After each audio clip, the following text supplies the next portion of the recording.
Okay, so for those of you who don't know, I'm Guthrie Meyer, and I'm working with Dr. Moss to find a drought-tolerant Bermuda grass. And just a little background on the project that I'm actually working on. They tried this test once, but they did it out in an actual shade house, and they found that the Georgia variants, instead of being drought-tolerant and just resisting the drought and staying contained, their roots shot deeper to find more water, and that was an advantage they had on these other ones. So they're probably more of a drought resistant more than a drought tolerant. So we decided to go with this test. We put them in all pots that are the exact same size, and so their roots couldn't grow any deeper, and they all were all in a controlled environment. But right now, I've actually had a really exciting week because we started the dry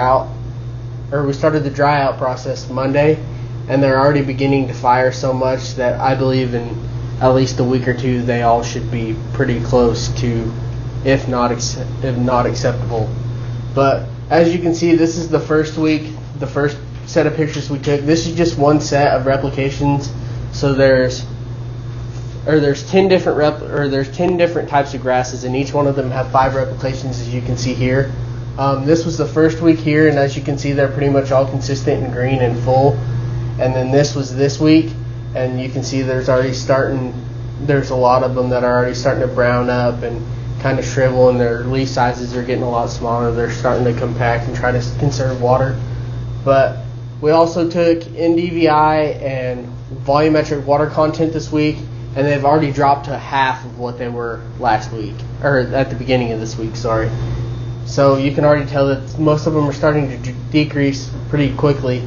But I had a theory at the beginning of this that the ones that were fuller and had more root systems to begin with, like the OSU 1439, and then there's one that's called Latitude 36, their root systems are more compact and they are more dense, so I figured they would hold water more. Well, the Latitude 36 is already dried out pretty much, but the OSU 1439 is the best replication we have so far, and it's hanging on there pretty good, so I'm pretty impressed with that one.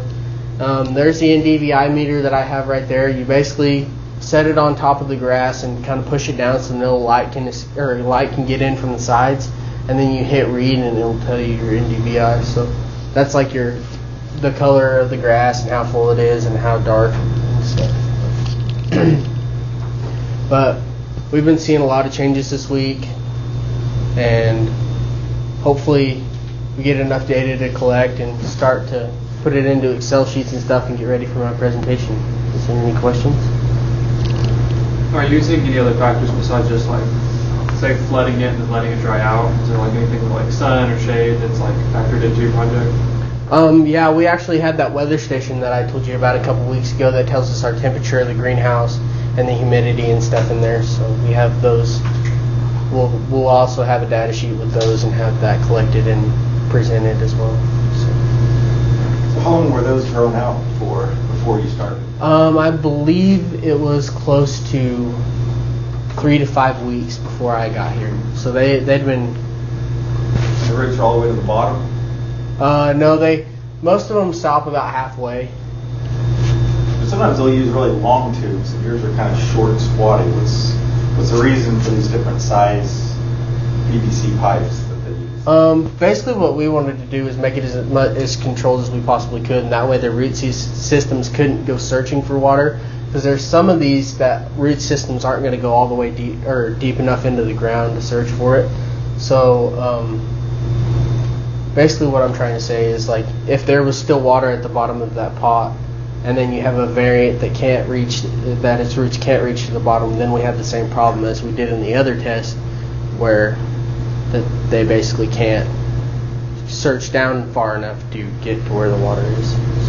You said some of them had more roots to start with than others. Did you just visualize that, or did you guys have some that you weighed down and did like root dry weights or something? I just had more roots. I guess I just kind of assumed it, but when I do the actual volumetric water content, it's a lot harder to get through like the thicker ones that are more dense and stuff like that than you would like a Celebration that's got more spread in it and it's not as full and luscious as the other ones.